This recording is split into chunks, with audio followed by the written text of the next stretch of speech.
Having a baby was life-altering for me. I'm the youngest child in my family and was used to being taken care of all of my life. But when I had a son, I knew how it would all be turned on its head. But who knew that my start to motherhood would be so terribly rocky? Hi, I'm Gwen, and at the age of 26, I had my first child. My son Heath was everything to me and my husband Hugh. From the moment I heard him cry in the hospital, I knew I was going to dedicate my entire life to him. After all, that's what parents do, right?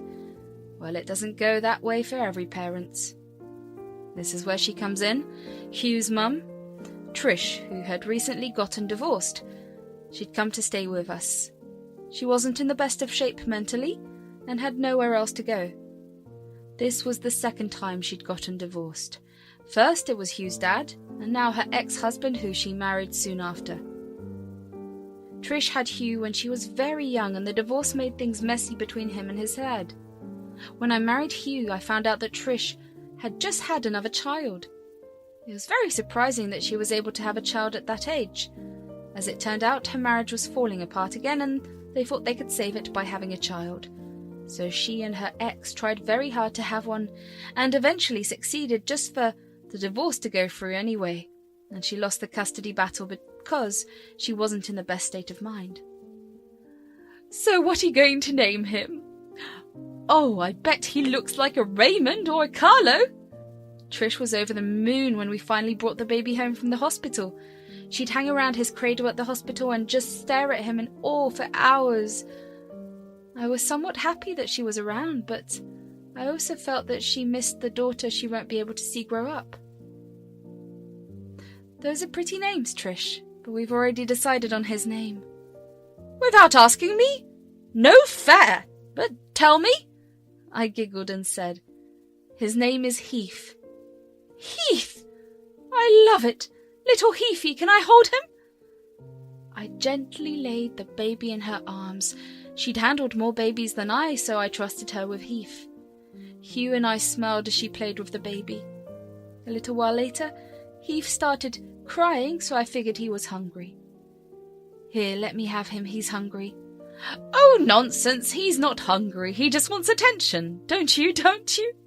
She leaned her face into my baby and kept trying to play with him as he cried. I looked at Hugh confused and he got the cue. Mum, I think he's not smart enough to do that yet. Let Gwen take care of him. She doesn't have to, I'll take care of him. Gwen, go grab some water for me, won't you? I've got this handled. No, Trish, please let me have the baby. Hugh will grab the water. You never listen, do you? This baby is not hungry at all. His tummy is full, I can hear it, see? She shook the baby like he was a container. That's where I slightly lost my nerve. Heath started crying even louder, and so I managed to snatch him away from her grip. Trish reacted oddly by trying to hold on to him, but I did it anyway. She made faces but kept herself later that day. This was just the beginning of her odd and eccentric behaviour. She would always try to keep playing with Heath, which was fine with me, but to do it even when the baby was sleeping, that's just straight stupid.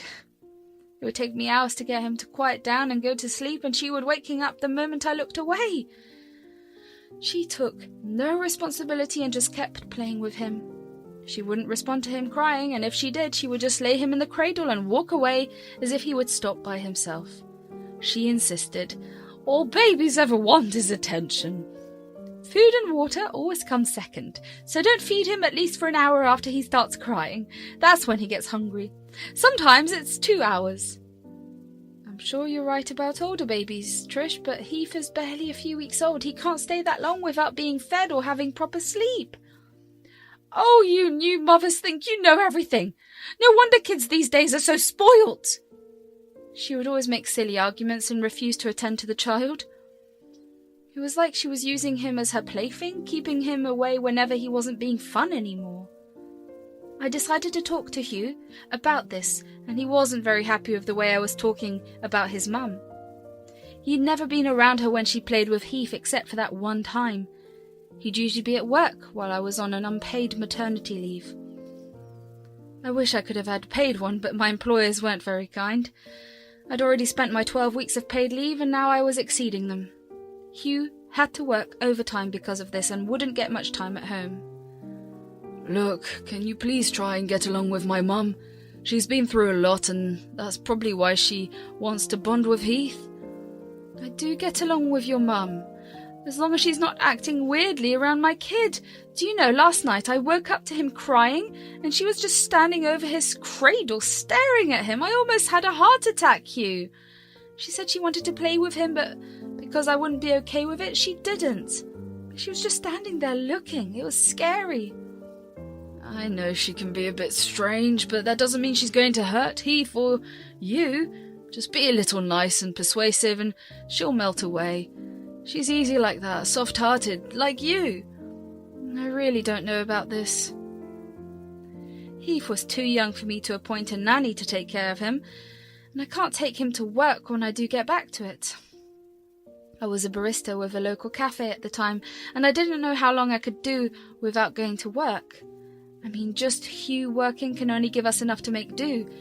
At a point like this, I was worried about the future. Originally, I loved the idea of handing him to Trish to take care of him while I was away, but now I was realizing how bad of an idea that would be. The other day, I was playing with Heath in my arms, trying to get him to sleep. Trish had taken a nap in my room because, well, we only had one bedroom. We'd installed a makeshift bed in the living room for her to sleep, but it was too busy in the day. I was spending time taking care of the baby when I suddenly started hearing loud noises from my room. I took a peep in to see Trish stomping around as she walked, looking like she was thinking something over. She noticed me looking and I jerked away, but she quickly swung the door open. "You think I should talk to my lawyer again?" she asked abruptly. "Talk to your lawyer? For what?" "For my baby, like the one you have. I think I can have her back if I try really hard. Maybe I could file a lawsuit against Tony and prove that he's not a reliable person for her to grow up with." Tony was her ex. He'd gotten custody of the child. I felt sorry for Trish around that time. She was clearly in a terrible mental state, but I had to be the bigger woman and warn her of the consequences that will come from actions like that. Trish, that's a reach, and even if you manage to prove him incapable of raising a child, you won't get her. Because that means both parents are incapable or unable to raise the girl. She'll have to go through the adoption and foster home system until she turns 18. But then you can adopt her. As soon as she goes for adoption, you can get her in and bring her to me. Everyone gets to be happy then. You can keep yours and I get to have mine. Trish, no offense, but you sound like you're starting to lose your mind. You need to relax and let go of this whole baby stuff. You need help. Are you calling me crazy right now? Really? Me, the mother of your husband? Do you know what I've done to raise him? The sacrifices I've made just for you to walk in one day and take this baby away? He's my baby too. And since when are we talking about Heath? If you want your child back, the only way to do it is by being real and legal. Maybe you should get some help and then prove that you're capable of having joint custody. Don't lecture me. You're just some barista. You managed to catch my son's eye. You're no one. You won't even make a good mum. Not like me, anyway. What's with you? Where are you going with all this? We let you stay in our home because you had nowhere to go, and this is how you're talking to me? I'm really sorry life hasn't been great for you. But this is no way to help it. Lashing out at me won't help. Shut up! Shut up! I'm leaving! She screamed her lungs out at me and left. For a moment she came so close I thought she was going to hurt me or Heath, but she didn't. The custody decision had clearly hit her hard enough to mess up the way she thought. It looked like it was getting bad, and Hugh wouldn't even listen to me. I told him the same day what happened, and he got mad at me for letting Trish out all on her own when she wasn't thinking right. He didn't believe me when I told him she'd been thinking about the whole baby thing. Later, she came back home. Said she'd been sitting on a park bench all day when it had just been a few hours since she left. She apologized to me quickly and receded into my room to take a nap. Later, she asked to help me put Heath to sleep. But I was cautious this time around. I was not about to let my baby in her hands without supervision. Things didn't get easier after this. There would come a time when I would need to get rid of Trish for good. It all really took a turn when we were taking care of an asleep Heath and Trish said, "How much?" "What?" "How much do you need to spend to care for a baby these days?"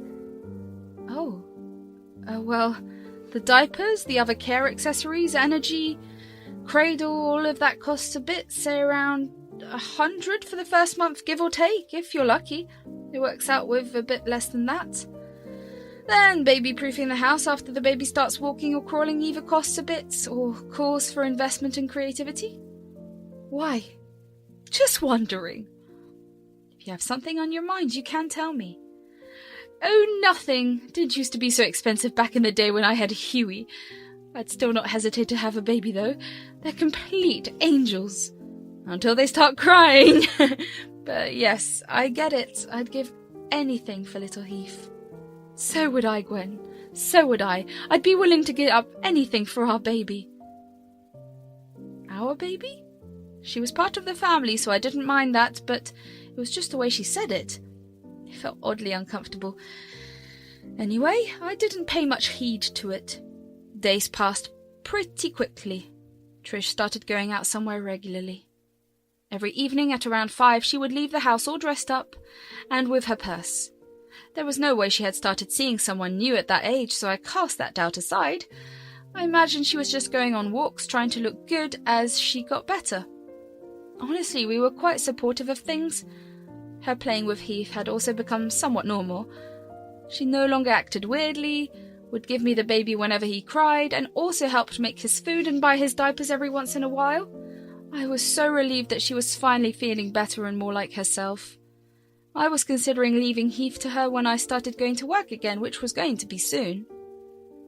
That was until I heard her playing with him in the living room this one time.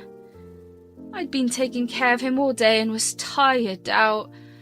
I tried drifting off into sleep, and a while later, when I was still lucid, Heath's wails woke me up. I heard him cry, and as soon as I got to my feet, he became quiet. Then I heard Trish. "That's a good boy.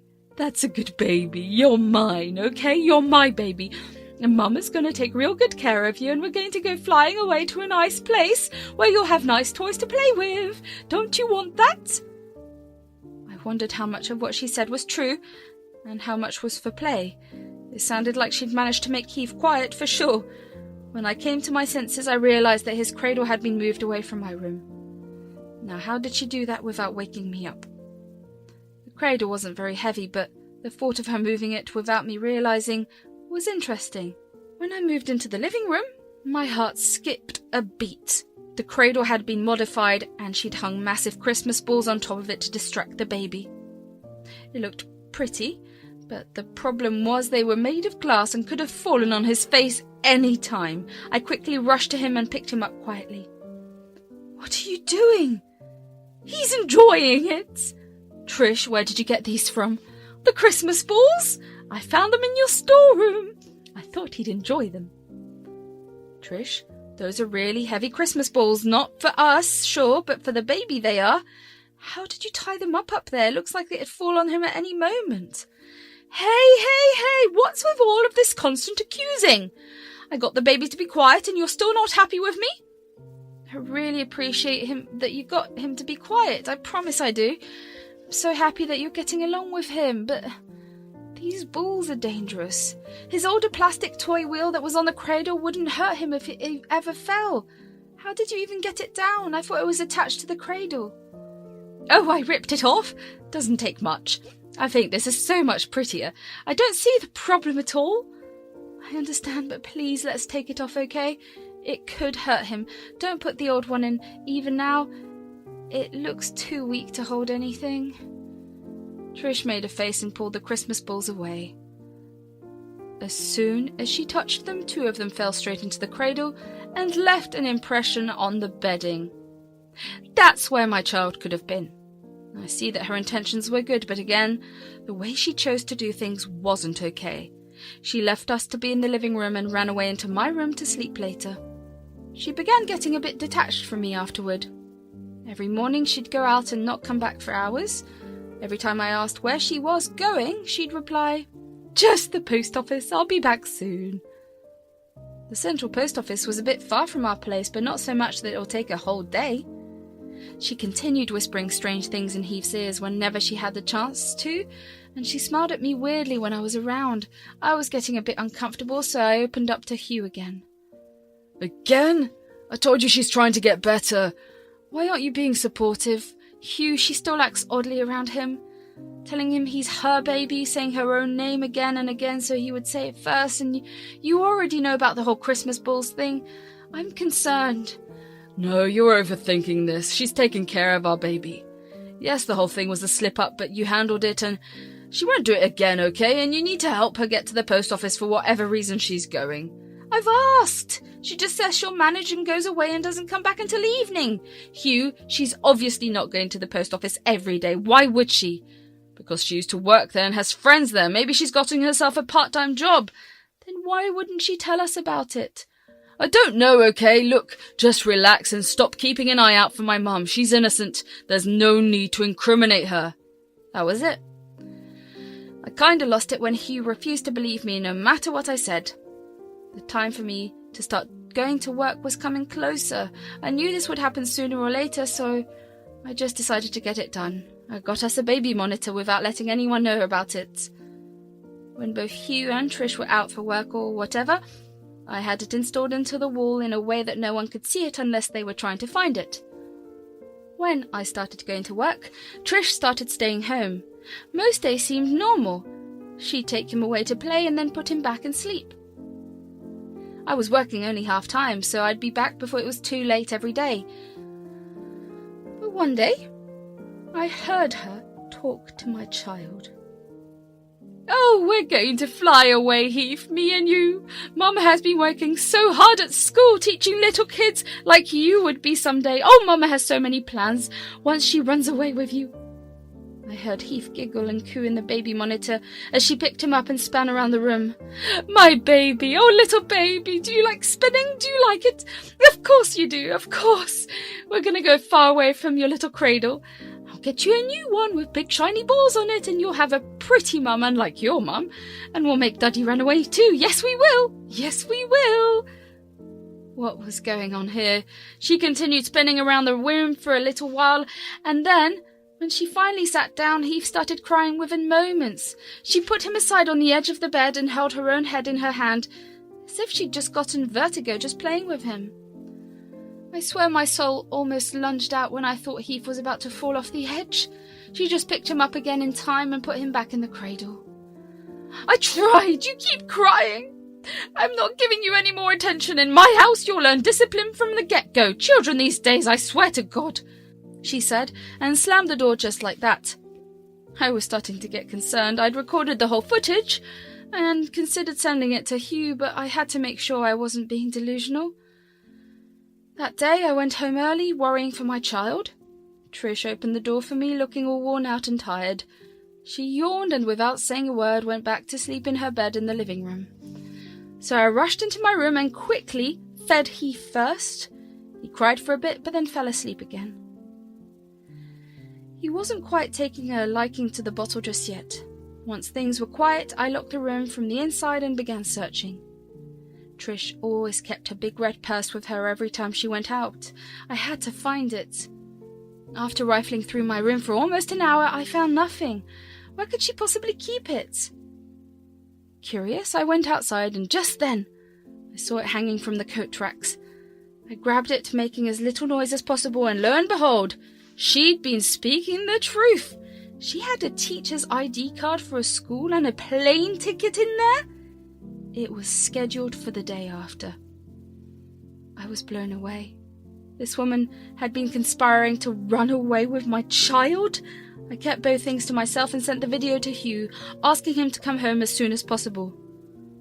"This can't be real, oh for God's sake." Still think I'm overreacting? Hugh held the ticket and the ID card in his hand after watching the footage. He was completely dedicated to his mum, but now everything had become clear. Trish had worked for months on a salary, so she could make these arrangements. She clearly needed a lot of help. Hugh didn't have a word to say in his defense, but he said that we'll need to call my father-in-law, his dad, Jonah. Jonah picked up the call quickly when Hugh dialed him. The conversation was quite saddening, but one thing was for certain. We had to get rid of Trish. She did not belong in the house. You think you should leave her in a retirement home? That's what I do. I don't know. I think she needs to be put in a psychiatry care first.